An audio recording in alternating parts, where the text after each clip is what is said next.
अस्सलाम वालेकुम। हाँ जी दोस्तों, क्या हाल है। तो क्या आपके प्लांट्स के पत्ते कुछ इस तरह से जलना शुरू हो गए हैं? क्या ये पौधे बीमार पड़ गए हैं या इनको कोई खाद की कमी हो गई है? ऐसा नहीं है, वजह कुछ और है। आजकल काफ़ी गर्मी शुरू हो गई है। टेम्परेचर 45 डिग्री से भी ऊपर पहुंच गया है और हमारे प्लांट्स के पत्ते जलना शुरू हो गए हैं। तो ये हमारे लिए परेशानी की बात है। तो आज हम आपको बताएंगे कि हम अपने प्लांट्स के पत्तों को और नई निकलने वाली स्प्राउटिंग को कैसे बचाएं, कैसे केयर करें ताकि हमारे प्लांट्स सेहतमंद रहें, लश ग्रीन नज़र आएँ और अच्छी ग्रोथ करते रहें। इस मौसम में भी इनको कौन सी खाद दें और कौन सी खाद ना दें। तो आज की वीडियो को एंड तक देखें। अगर आप हमारे चैनल पर नए हैं तो चैनल को सब्सक्राइब कर लें ताकि हर आने वाली इन्फॉर्मेटिव वीडियो का नोटिफिकेशन आपको मिल सके। वीडियो को लाइक भी कर दें और शेयर भी कर दें।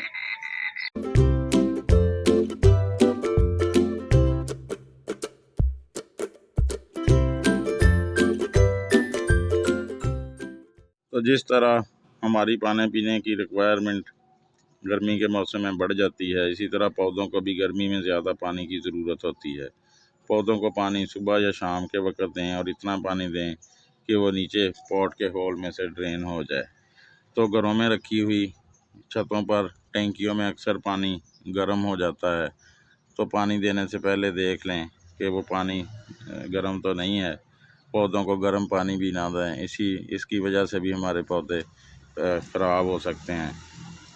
तो हर 10-15 दिन के बाद अपने पॉट्स की मिट्टी की गुड़ाई करते रहें। इससे एक तो जल्दी पानी पूरे गमले में चला जाएगा और ड्रेनेज अच्छा बन जाएगा। पौधे की तमाम जड़ों तक पानी पहुंचने की वजह से हमारे पौधे की ग्रोथ अच्छी होगी। तो ज़्यादा गर्मी में अपने को पौधों को एक जगह इकट्ठा करके रखें और सुबह शाम स्प्रे पंप की मदद से पानी शावर करते रहें, क्योंकि जब ज़्यादा गर्मी पड़ती है तो हवा में नमी भी काफ़ी कम हो जाती है। तो पौधे के पत्तों में नमी बरकरार रखने के लिए ऐसा करना बहुत ज़रूरी है। तो कुछ पौधों को ज़्यादा धूप की ज़रूरत होती है और कुछ को कम धूप की ज़रूरत होती है। तो इस हिसाब से अपने पौधों की प्लेसमेंट करें, यानी जिनको कम धूप की ज़रूरत है उनको सायादार जगह पर रखें और जिनको कुछ ज़्यादा धूप की ज़रूरत है उनको धूप वाली जगह पर रखें। पौधों को दोपहर की डायरेक्ट सनलाइट से बचाएं, स्पेशली 12 बजे से लेकर 4 बजे तक की जो डायरेक्ट सनलाइट है उसकी वजह से भी हमारे प्लांट्स के पत्ते बर्न हो जाते हैं। तो इस लाइट से भी हमें, डायरेक्ट सनलाइट से इनको बचाना पड़ेगा। तो इसके लिए आपके पास अगर कोई सायादार जगह नहीं है तो ग्रीन नेट का इंतज़ाम कर लें। स्पेशली अगर आप छत पर या टेरेस वगैरह पर गार्डनिंग करते हैं तो लाजमी ग्रीन नेट का इंतज़ाम कर लें। ग्रीन नेट से बड़ी हद तक डायरेक्ट सनलाइट कंट्रोल हो जाती है और फिर वो जब पौधों पर नहीं पड़ती तो हमारे पौधे सेहतमंद रहते हैं। तो आप 50 या 60% वाला नेट ले लें। ये नेट आपको किसी भी गार्डन शॉप से अपनी ज़रूरत के हिसाब से मिल जाएगा। तो इस तरह करने से भी आपके प्लांट्स के पत्ते जलने से भी बचे रहेंगे और इस तरह से वो लश ग्रीन नज़र आएंगे। तो इस ज़्यादा गर्मी के मौसम में अपने पौधों में किसी केमिकल फर्टिलाइज़र का इस्तेमाल हरगिज़ ना करें।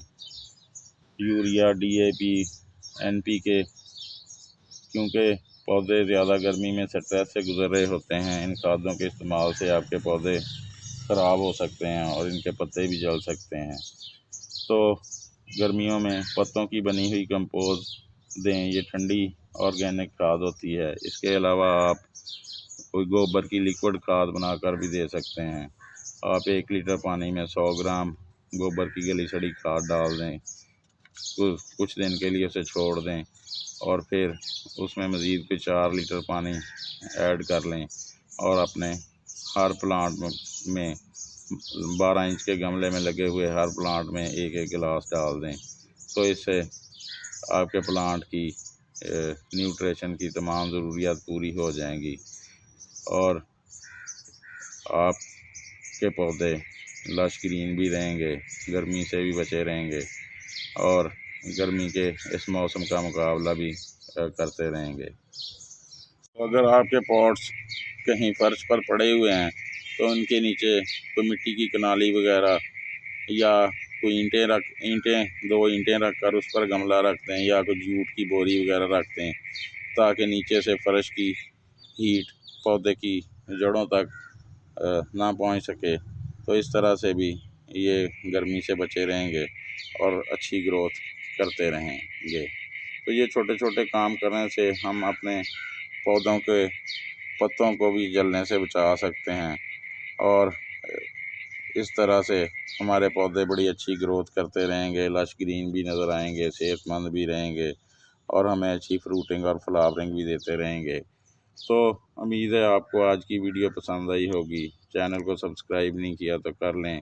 फिर किसी नई इन्फॉर्मेटिव वीडियो के साथ आपसे मुलाकात होगी। दुआओं में याद रखें। अल्लाह हाफिज़।